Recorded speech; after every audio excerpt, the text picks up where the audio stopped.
Hi Water Signs, Cancer, Pisces, and Scorpio. Welcome po sa ating channel at ito yung Daily Gabay Tarot Reading for September 21, 2023. Please be reminded that this is general reading po. So maaari kayong makarelate o hindi. Just take what resonates. Gamitin ang reading na ito bilang gabay lamang.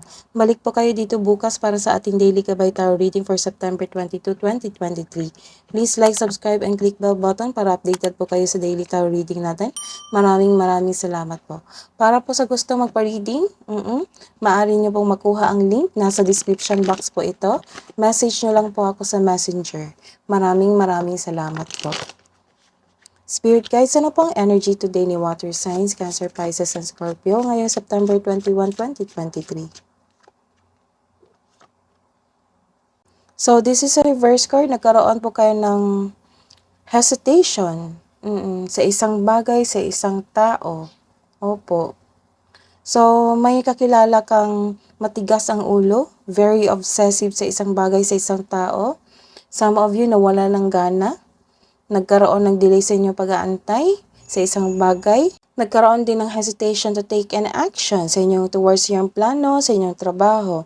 So, nagkaroon kayo ng unhealthy sa job o sa relasyon. This is a reverse card. Nagkaroon po kayo ng isang disorganization. Ang taong nanloko sa'yo, nagbago na, na-enlightened na siya, siguro na-guilty na ito. So, plano niyang maghingi ng sorry sa iyo. So, some of you hindi mo kayang mag-isa o akuhin ang lahat ng trabaho, lahat ng responsibilidad. Self-care po, para makonect po sila sa kanilang intuition ngayong araw na ito. Sync with the moon. Some of you nagmamanifest po sa through full moon or kinakausap yung moon. Advice po, far away places. So some of you magkaroon ng paglalakbay, business trip or mag-abroad.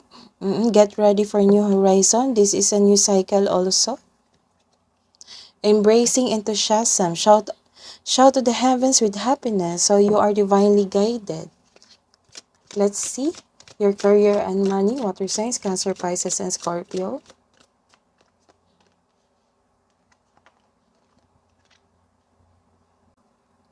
So this is a reverse card. Nagkaroon po ng moving on from challenges.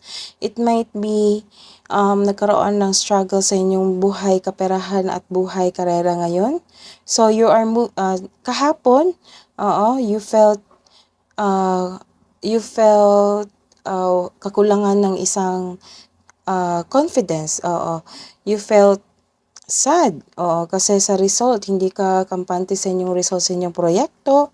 Or hindi ka kampante sa inyong masyadong mabagal yung results or mabagal yung growth ng inyong kaperahan. So, you are decided to move on from challenges.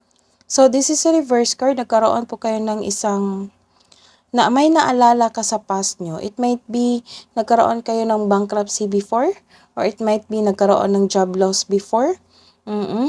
So, may tumawag sa inyo, naalala mo yung past na pangyayari. But don't you worry. You are decided to move on from your past.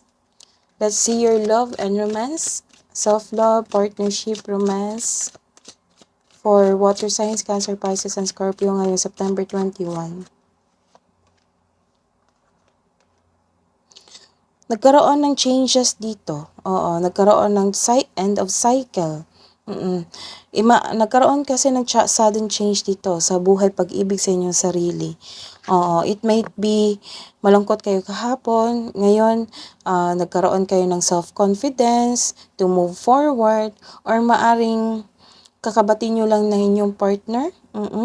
Nagkaroon ng sudden change dito kahapon. Very suplado siya. Ngayon, mabait na siya sa'yo.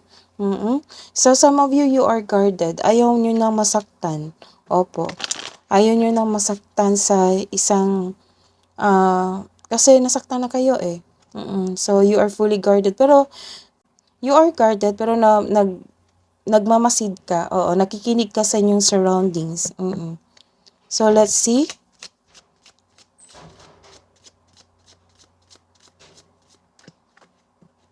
Hidden truth po. Anong iniisip mo? Anong iniisip niya? Finding out the truth crushed me. Sa may relasyon, I hope that you can forgive me one day. Love advice po para sa mga single.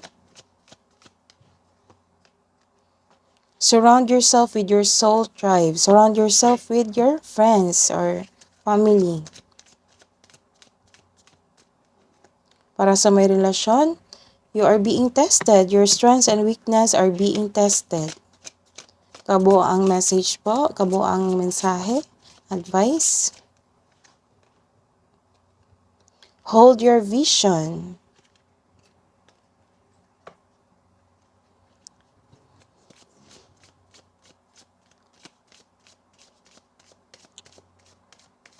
Message from Archangel Garagel. Notice your recurring physical and emotional feelings as they signify divine guidance. That is your reading today, water signs. Balik po kayo dito bukas. Please like, subscribe, and click bell button for notification para po updated kayo sa daily tarot reading natin. Maraming salamat.